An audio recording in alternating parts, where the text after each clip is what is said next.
बिस्मिल्लाहिर्रहमानिर्रहीम। अस्सलाम वालेकुम। मेरा नाम डॉक्टर मलिक महबूब कादिर है। मैं निस्तर में as a assistant professor medicine काम कर रहा हूँ। As a general physician and endocrine specialist के तौर पे प्रैक्टिस करता हूँ। गुज़श्ता कुछ अरसे में जो पाकिस्तान में एक डिज़ास्टर हुआ है फ्लड की सूरत में, जिसमें हमारा जनूबी पंजाब का एक बहुत सा एरिया मुतासर हुआ है। तो इस फ्लड की वजह से काफ़ी सारी कच्ची आबादियाँ और काफ़ी सारे देहाती एरिया मुतासर हुए हैं, जिसमें पानी भी ठहरा है और उसमें जो जो वहाँ के रहने वाले मकीन मुतासर हुए हैं। तो एक फ्लड के हवाले से जो हमने अपने क्लिनिक्स में देखे हैं काफ़ी सारे पेशेंट्स, या कुछ हमारे जो वहाँ पे कैंप लगाए गए हैं उस हवाले से काफ़ी सारे पेशेंट तेज़ बुखार के साथ रिपोर्ट होते रहे। उस तेज़ बुखार के साथ सर्दी लगना और बच्चों के साथ साथ बड़े भी मुतासर होते रहे। तो वो देखने में आया कि मलेरिया की प्रेवलेंस बहुत बढ़ गई थी इस डिज़ास्टर के दौरान। तो इस डिज़ास्टर में जैसा कि काफ़ी सारी चीज़ें डिमोलिश हुई और डिमोलिश होने के बाद पानी का वहाँ पे ठहराव हुआ, फिर वो आबादी के लोग प्रॉपर रह नहीं पाए, उनको रहने के लिए प्रॉपर प्लेस नहीं थी। तो ज़ाहिर-सी बात है जो मच्छर है जिससे मलेरिया फैलता है उसकी अफ़ज़ाइश नस्ल वहाँ पे बहुत ज़्यादा हुई, उस ख़राब पानी के ठहरने की वजह से, और फिर वो लोग प्रॉपर रह नहीं पाए।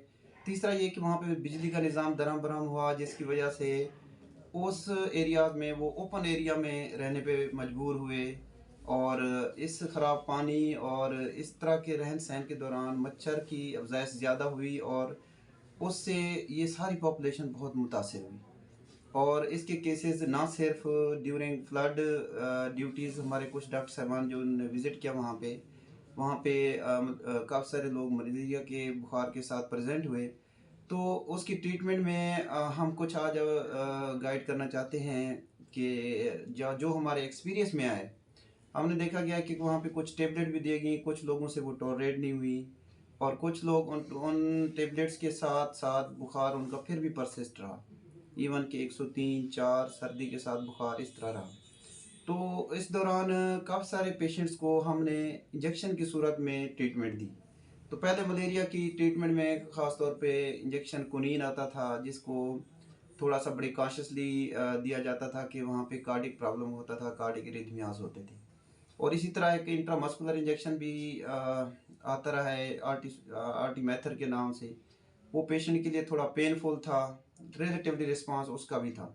तो जो अब सबसे लेटेस्ट आर्टीसुनेट डब्ल्यूएचओ ने रिकमेंड किया, तो इसके हवाले से हम कुछ अपने एक्सपीरियंस शेयर करना चाहते हैं कि आर्टिसोनेट के इंजेक्शन से ना सिर्फ बच्चे और बड़ों में बहुत अच्छा रिस्पांस आया, और विद इन सेकेंड डोज हमने देखा कि अपने क्लिनिक्स पे या जो है ना उधर फील्ड सर्वे के दौरान जो हमारे कुलीग्स ने रिपोर्ट किया कि आर्टिसोनेट की फर्स्ट एंड सेकेंड डोज के बाद पेशेंट फीवर फ्री हो गया।